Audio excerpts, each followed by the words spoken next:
This was supposed to be a Halloween video, but I fell kinda behind, so... Oh well, happy late Halloween. Halloween is my favorite time of year, but for this year, for whatever reason, I was having some trouble getting into the Halloween spirit. Luckily for me, it's a good year to be a fan of retro horror. I don't know if there's something in the water supply, but retro horror games have been experiencing something of a revival lately, something that I'm 100% all for. While plenty of games have tried to recreate that classic feeling, something about the latest crop of games gives me a lot of hope. Games like Them and Us, Tormented Souls, and of course, Alisa, the Resident Evil-inspired horror game built in that classic PlayStation style.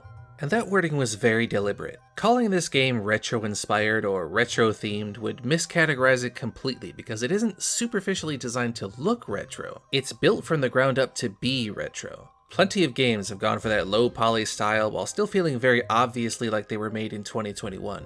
A retro coat of paint over a modern production, if you will. Alisa, by contrast, doesn't feel like it's trying to capture that feeling. It just does.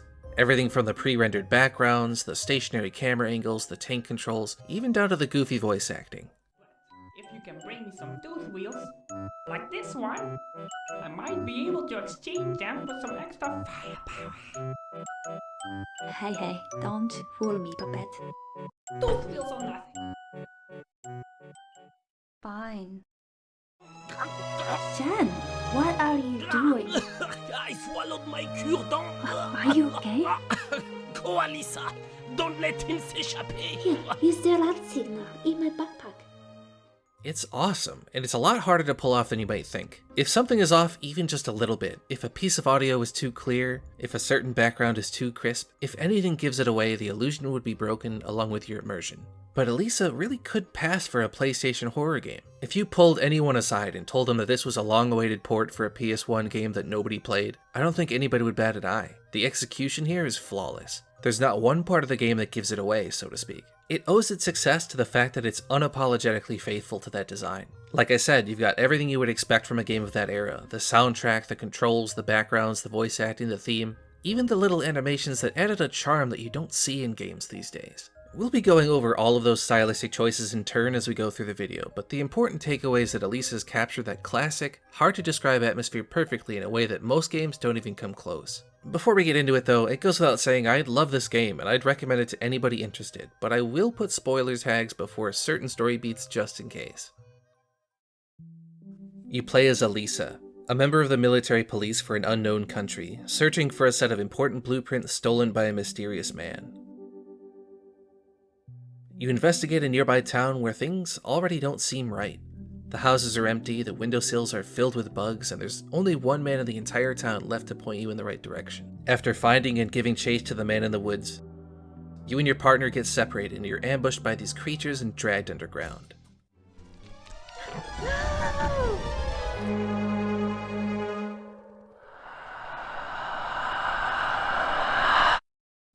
When you wake up, you find yourself trapped in a mansion filled with hostile dolls and little to go on. It's up to you to figure out what's going on and escape the mansion alive, while maybe catching up to that mysterious man and learning about those stolen blueprints in the process.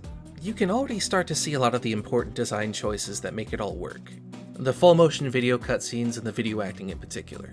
Classic horror games had a tendency to have somewhat questionable voice acting, and for better or worse it became something of a staple of the time. Games like Silent Hill 2 even intentionally hired less professional voice actors to give a feeling of awkwardness to the dialogue. Is it dead?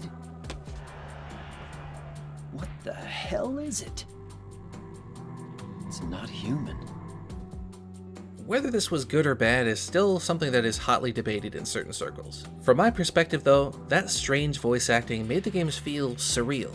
You're already in a hostile and strange environment, and then you finally find people only to have them talk and behave in ways that don't seem normal. Everything about it just screams something isn't right. Some people have said it ruins these classic games for them, but I've always considered it a positive. An enhancement that you can only really get with that jank, and you kinda lose it when you have too much polish. And in cases where it winds up being really goofy, like in the classic Resident Evil... Stop it! Don't open that door! What is it? It still adds to the charm in a way that a good B-movie can be goofy but still enjoyable. It's funny in a comfortable way that you can learn to love and doesn't always feel as out of place as you might expect.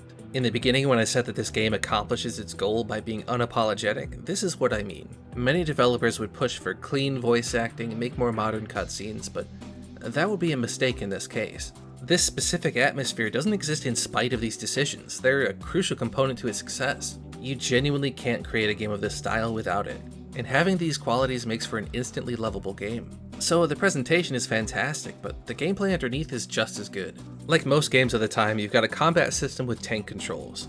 As you progress through the game, you'll find health kits and weapons while being able to trade for items with a mysterious pole, a feature that will make this game stand out. A lot of the tension from these kinds of games comes from that resource management. There's only a finite amount of health kits in the game, same with ammo for your guns. So it's not always the smartest choice to fight everything you see.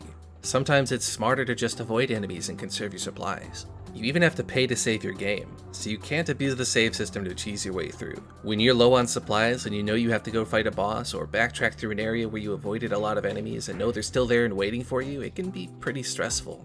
You're discouraged from combat on a subconscious level as well by the tank controls, which is deliberate for games like this. Because your combat skills are unreliable, you can't necessarily 360 no-scope everything you see. Even fighting basic enemies can be a gamble and carries a risk.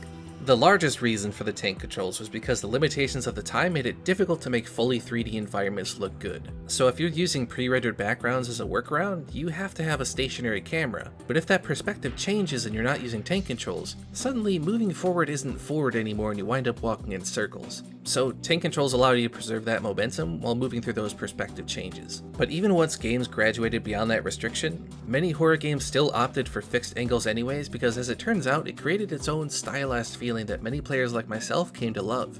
It would be easy to say that these decisions were made solely due to the limitations of the system, but people don't appreciate just how much effort and artistic talent went into the choices that led into this kind of game. It wasn't just, well, the hardware can't handle it, so we'll do this for now. It was an intentional choice made after seriously considering the options. In the end, true creatives with real talent were able to turn those restrictions into positives.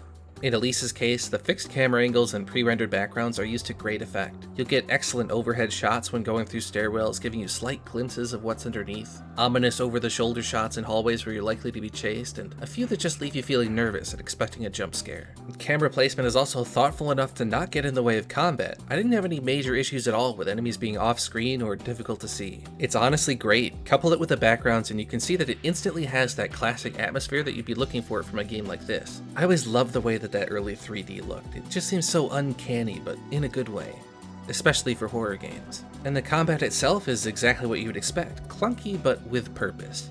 You got access to an ever-growing arsenal of weapons. The more you progress and discover, the more you have available at the shop. You'll be getting shotguns, pistols, a sword, and a number of outfits as well. And they're more than just cosmetic as well. Each outfit you unlock has its own stats that can make you stealthier, tankier, or even faster in deep water. There's a delicate balance in giving players enough firepower and armor to defend themselves without ruining the tension, and I'd say that Alisa handles it perfectly. Even once you get your hands on serious weaponry, you still can't really afford to take combat lightly. I always had to take my time and make sure to experiment with the sword to see what enemies I could reasonably handle in melee to conserve ammo. And the music is fantastic as well, which really helps to tie everything together.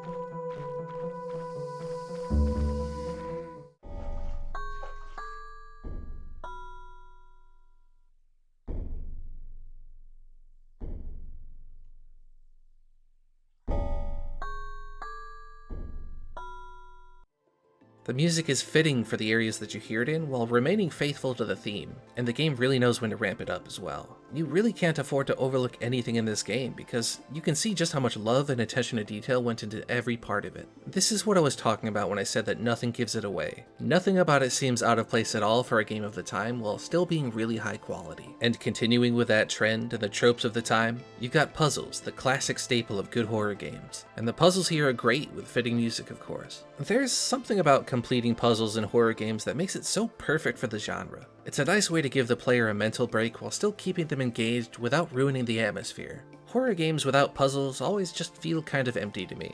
But the unsung hero is really the level design, which is also really well done. As you unlock more keys and progress in the mansion, you'll open doors and even an elevator that can connect several rooms together. That first save room, for example, winds up connecting to the library, which connects to one of the final areas of the game. It's all effortlessly interconnected. Unlocking shortcuts and getting better at traversing the mansion felt genuinely good.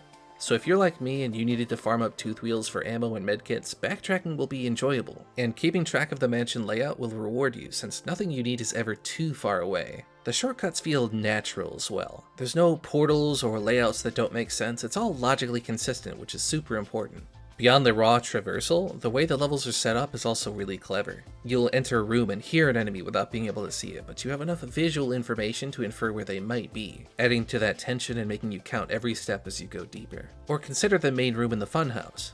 There are a lot of enemies in this room and you'll find yourself dragging them into this main chamber to give yourself more room to maneuver around them. Watching the crowd of crazies laugh and cheer while you're fighting for your life against hostile monkeys and ghosts on tricycles was such a perfect example of that dark comedy that they were going for here. You can even shoot the guys in the audience for tooth wheels if you have the spare ammo. It's twisted and fun at the same time and shows the game knows how to handle its atmosphere. And as long as we're talking about the enemies, we should praise the design as well. I don't want to spoil every enemy type, but they get really creative. They'll have their own attack and movement patterns, and nothing really feels like a copy-pasted enemy with a different coat of paint. You really do need to figure out how to handle each one.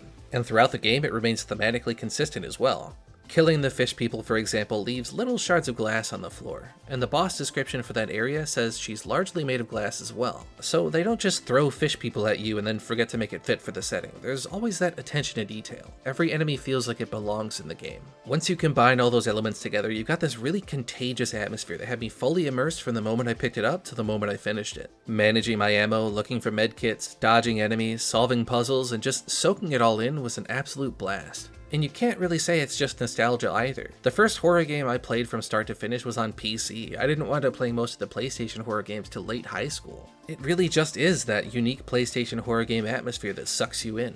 And Alisa is an amazing love letter to games of this type from top to bottom, while still being surprisingly unique. You'd be forgiving for thinking that because this is a Resident Evil inspired game set in a mansion that it would feel very samey, when in fact, it does its own thing in a way that really sets it apart. As you piece together the story and try to figure out what's happening, you'll find Alisa can stand on its own experience even if you don't pick up on all the little throwbacks and references to older games. That's not to say I didn't have at least a few complaints though. The combat is what you'd expect, but the aiming requires absolutely perfect precision. If you're off by just a hair, your shot will miss. And the enemies in this game are a lot faster than they are in many classics, which makes it really hard to line up a shot. Even in certain boss fights against much larger targets that you wouldn't expect to miss, I'd still find myself missing a lot more than I realized. I didn't notice this at first, but at the bottom right, if your shot is lined up, that little crosshair will glow orange.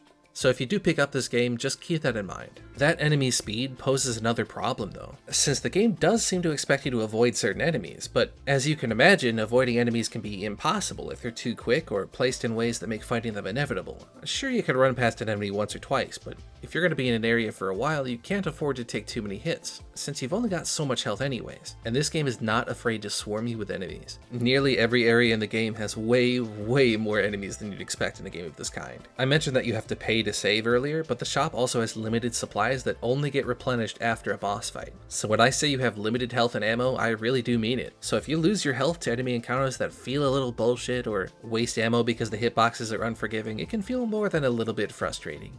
I actually wound up restarting the game completely at one point because I had lost so much ammo to the finicky hitboxes and so much health to certain chain stunts that I wasn't able to complete a certain boss fight to progress. And on the one hand, I really like that difficulty. It means inventory management actually matters, and running out of supplies can be truly fatal, so you do feel the pressure to be frugal with everything you have. It only becomes frustrating when the reason that you run out of those supplies is because of cheap encounters instead of bad play.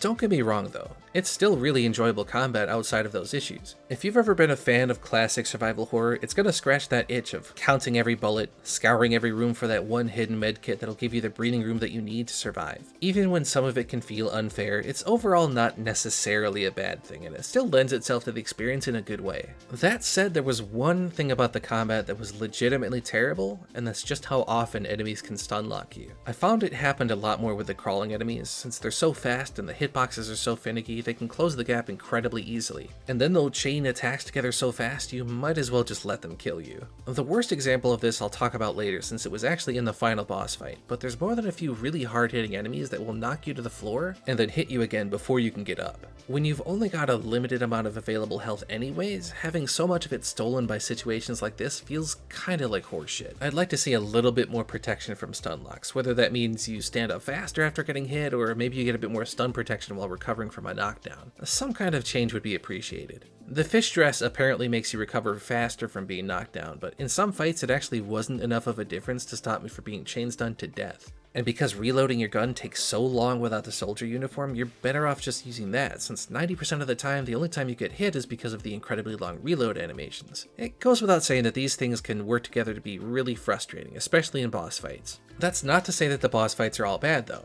In fact, I actually really like them. In true PlayStation horror fashion, you've got a decent variety of boss encounters, some having their own stage hazards, attack patterns, weaknesses, and so on. In fact, I'd say that these boss fights are generally a lot better than what you'd expect for such games, and because you have to kill a boss to replenish the supplies you have for sale, you've got an awesome incentive to press forward and be frugal. In my final playthrough, I was so low on supplies, I'd worked my way to a point where I could choose to fight one of two bosses in whatever order I liked. And so I spent a lot of time experimenting to see which one would save me the most supplies. And once I had killed one of the bosses, I didn't want to just waste all the supplies I had earned on the next fight, so I practiced with my armor reduction gear and beat her completely with melee to save on everything else. It felt super rewarding to walk away from those fights with plenty of supplies and medkits after struggling early on. It really paid off in the end too, because the final boss was so demanding, I literally killed him with my last few bullets and had no medkits remaining. It was down to the wire. The boss fights can be brutal, challenging, difficult, and I loved every bit of them. It's super refreshing to see a game really take its difficulty seriously without needing to become tedious. Once those aiming issues are sorted out, I think it'll be in a really good spot. And it's made all the more impressive due to the fact that this game is developed by one guy. The fact that this game can stand toe-to-toe with so many of the classics really blows my mind.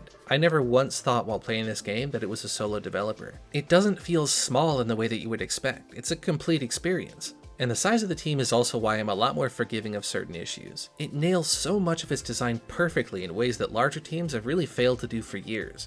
It's genuinely impressive. This trend of small indie games putting out a degree of polish and quality that rivals AAA studios is something that I've really loved to see as of late. This game even had a few bugs in it at launch that have already been patched out. In the time it took me to write this review, several hotfixes have rolled out to fix pretty much all of the major bugs. Like I said, I'm inclined to be a lot more forgiving for bugs in games from a small studio, but even if you hold him fully accountable for the bugs, he's rolling out fixes at an incredible speed. I've played much larger games with much better funding that have had the same bugs in them for over 5 years, so it's hard for me to be critical over seeing a couple bugs in a game like this when they get fixed in a matter of days. And for those of you concerned, even though it's just my experience, I bought the game pretty early on and didn't experience any major bugs, so I'd say it's safe to try even if that's something that skeeves you out.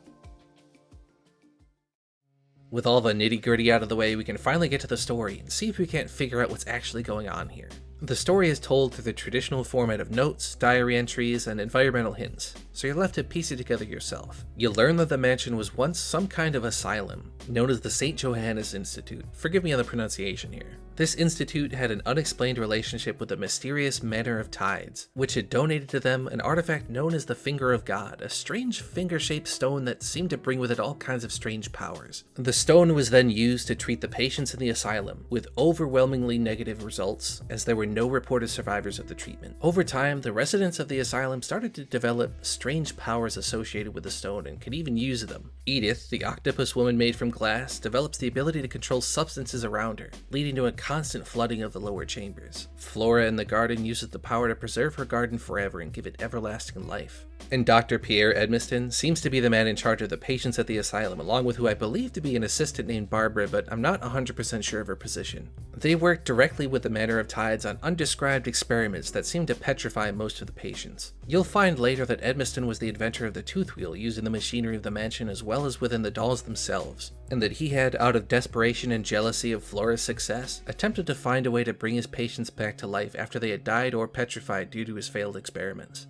It's not entirely clear what enemies come from what though. It seems like the glass fish people and the stone men and women in the gardens might have been the petrified victims, and maybe the reanimated dolls were something different. I can't say for sure what stems from what, but I believe the dolls are the result of him attempting to bring the dead back to life, since they're not all mindless automatons. Somewhere along the way though, disaster strikes, and the entire asylum is swallowed entirely by a large sinkhole, never to be seen again. We're starting to get into spoiler territory though, so before I give you any theories and go further into the plot, if this game is something you'd like to play blind or anything you've seen so far has piqued your interest, I highly encourage you to play it for yourself. Still here? Okay, let's continue. In the very start of the mansion, you see this purple dressed doll in the first room that you enter. The body will disappear after a while. It's possible to miss it, but most people will find her again in the water portion of the mansion, where you can complete an encounter for her and return her leg, and she will repay you by assisting you in a boss fight. Oh, and I found this on my way here. You might need it. She's conscious and friendly, actively attempting to help you in your fights. In the funhouse area, there's a large female doll behind a glass pane that escapes while you're not looking. And afterwards, you'll find a note in the entrance of this area from the perspective of a girl, presumably the girl doll, who warns you that her mother has escaped and is looking for the both of you. And then after you complete a boss fight with that doll's help, the larger mother doll, or presumably mother doll, will kidnap her and they both disappear. Now this is a leap, but in the very beginning of the game, when you're talking to the old man when you first arrive, there's a photograph in the upstairs room of a woman and her daughter that fits the description of these two dolls. I can't confirm it, but I'm pretty sure those two are the dolls, which would indicate that they were turned into dolls at some point through some means, and that they might have been patients when the asylum was still an asylum. At some point in the timeline though, Edmiston loses his mind, and he gets locked away somehow in his funhouse corner of the mansion to die alone after he takes his experiments too far. We're not told exactly who locks him away, but madness and deterioration are pretty common in this asylum. Later, you'll fight Albertus Alvarez, the man you were originally tracking down much later in the game, but by this point he's gone slightly mad too and has gained incredible powers from the Finger of God. Once you slap some sense into him though, he'll explain that the Finger of God is the source of not only the madness and the things you see in the mansion, but it's also holding the entire place together, and the only way to escape is to destroy it. It protects this place. You have to destroy it. There is an incomplete chemical bomb in a room near the library. But why? It's your only way out of here. The one and only exit is barricaded. But once this thing is gone, this place will slowly fall apart, and then it's your chance. Why should I trust you? Because you have to know the truth about your Emperor's blueprints. There are people out there. They will show it to you. The Emperor is not a liar. There's a lot implied there, and it opens a lot of questions, but let's hold on to that for a second. Once you finish the chemical bomb and bring it to the Finger of God, you'll notice there's a distinct change in the room's ambience.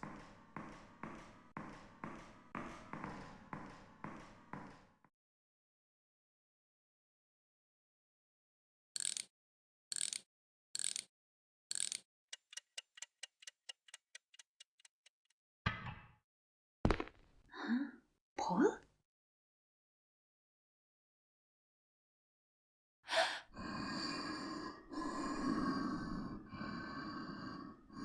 Oh, my little doll. Why are you trying to run away from home? I will teach you good manners by disassembling.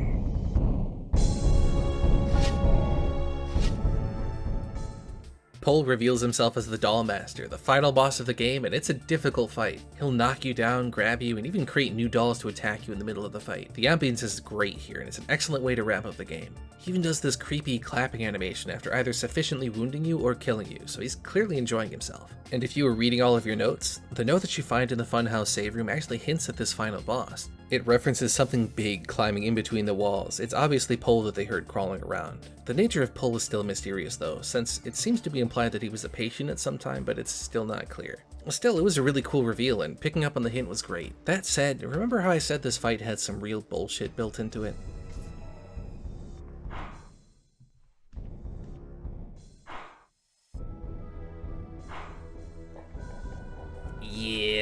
If there's something that definitely needs another pass, it's probably that. I tried the fight again with the fish suit, and the stun recovery just didn't make a big enough difference. For the record, the two ads that I saw him summon were the little ghosts on tricycles and the crawling automatons from the main room. So basically, the two hardest to hit enemies with speed in one of the most annoying fights, where getting hit once can basically mean game over. Oh, and he can heal himself too. It's a really, really tough fight. I eventually beat him by just switching to the soldier armor to get that faster reload and relied on just blasting him as quickly as possible without getting hit. It's still a fun fight, just really hoping that these combat issues get addressed.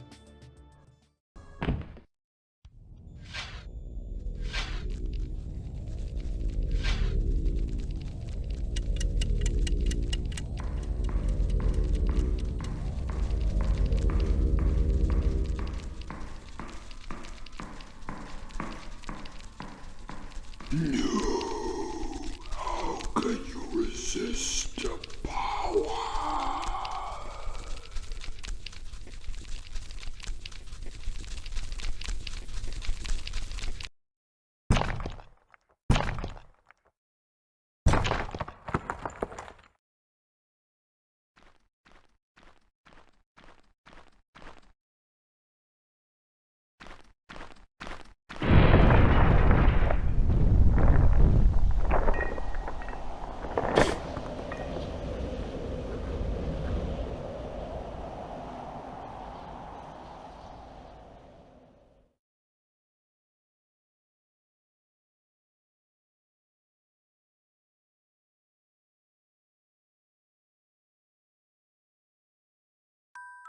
After watching the blast from safety, your character blacks out and the credits roll.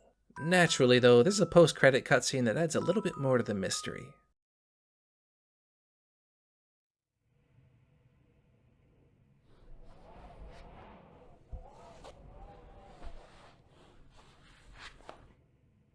I didn't swallow my cure-dent.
It's a bit of a tease, of course, since you don't actually get the truth about the blueprints.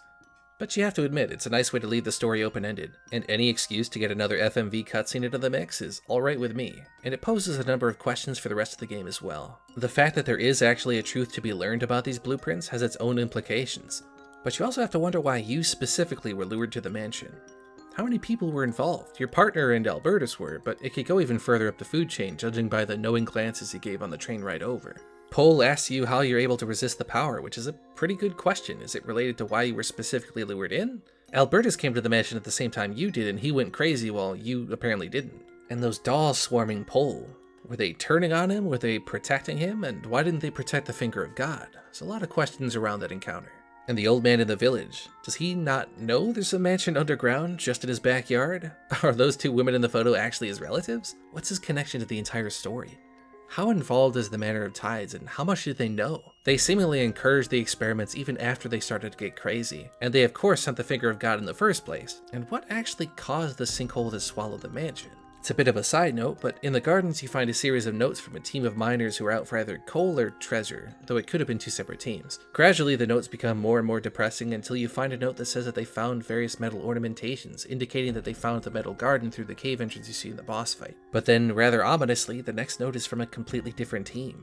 wondering why they were able to find lanterns down in the cave and whether or not there's another team of miners. The notes from the first team make it sound like the miners themselves didn't even believe they were mining for coal after a while and started to question the higher-ups. Were these teams sent by the Manor of Tides to retrieve the Finger of God? If not, who's sending them and why? They do seem to be aware of the fact that there was an asylum here once, though it had been a long time since it was swallowed up by the sinkhole, which brings some indications about the age of some of the other people involved with the story. And the chemical bomb. Was Albertus trying to destroy the Finger of God before he went insane? And if not, who was? Why would he want you to find the secrets of the blueprints? And what about this mysterious emperor and his potential shady dealings? Is it related to the tooth wheels and bringing the dead back to life? We do see toy soldiers in the mansion earlier on. He could be looking to use this technology for nefarious purposes. But like I said earlier, I don't really have all the answers, or really any answers to most of what I just said. The game leaves a lot open to interpretation, and honestly, I prefer it that way. It's fun to mull over the possibilities and theorize what's going on behind the curtain. If you've played the game, I'd love to hear your theories.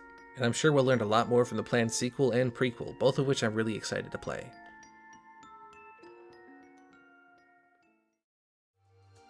All in all, it's an amazing game with a lot to give, and more to come.